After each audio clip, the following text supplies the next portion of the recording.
చంద్రబాబు లెక్కల ప్రకారం అమరావతికి 2 లక్షల కోట్లు కావాలని ఎద్దేవా చేశారు. YCP state coordinator Sajjala Chandrababu కడుతున్న అమరావతి నివాసయోగ్యం కాదని, అమరావతి కట్టడానికి 20-30 ఏళ్లు పడుతుందన్నారు. జగన్ చెబుతున్నది అదే ప్రాంతంలో రాజధాని అని, జగన్ చెబుతున్న ప్రాంతంలో 10% ఖర్చు చేస్తే గర్వపడే రాజధాని నిర్మాణం అవుతుంది అన్నారు. చంద్రబాబు కడుతున్న రాజధానికి డబ్బులు ఎక్కడి నుంచి వస్తాయి, ఎలా వస్తాయి అని ప్రశ్నించారు. ఇప్పటికే రాజధాని కోసం 50,000 కోట్లు అప్పులు చేశారని, కానీ రాజధాని పేరుతోటి ఎంతకాలం ప్రజలను మభ్యపెడతారన్నారు. అది భ్రమరావతి కాకపోతే మరేమీ అవుతుందన్నారు సజ్జల.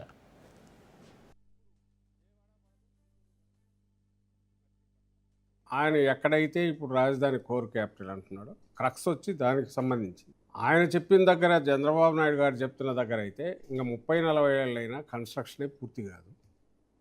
ఒకవేళ కన్స్ట్రక్షన్ పూర్తయినా అక్కడ జనం ఉండే నివాసయోగ్యమైతే ఉండదు.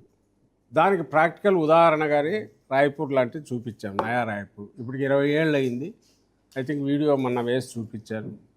ఇప్పుడు కూడా స్ట్రక్చర్స్ ఉన్నాయి, రోడ్లు ఉన్నాయి, మనుషులు అయితే లేరు. అక్కడే ఎక్కడైతే 4-5 వేల కోట్ల పెట్టుబడితో, అలాగే ల్యాండ్ రేట్లు కూడా కొంచెం ఇంత లేకుండా మెట్టగా ఉండి నివాసయోగ్యంగా ఉన్న దగ్గరే ఎవరూ లేరు. 20 కిలోమీటర్లు అవతల రాయపూర్ ఉంటే అక్కడ ఉండి తిరుగుతున్నారు. ఇక్కడ చంద్రబాబు గారి లెక్కల ప్రకారమే గజం 60,000 అని ఆయన అంటున్నాడు. ఇక్కడ సామాన్యులు ఎవరైనా వచ్చి ఉండే సాధ్యం అవుతుందా ఆయన చెప్పే క్యాపిటల్? ఈవెన్ అయిపోయింది అని కన్స్ట్రక్షన్ అయిపోయిన 20 ఏళ్ల తర్వాత అయినా, 20-30 ఏళ్ల తర్వాత, 20-30 ఏళ్లకి ఎందుకు కన్స్ట్రక్షన్?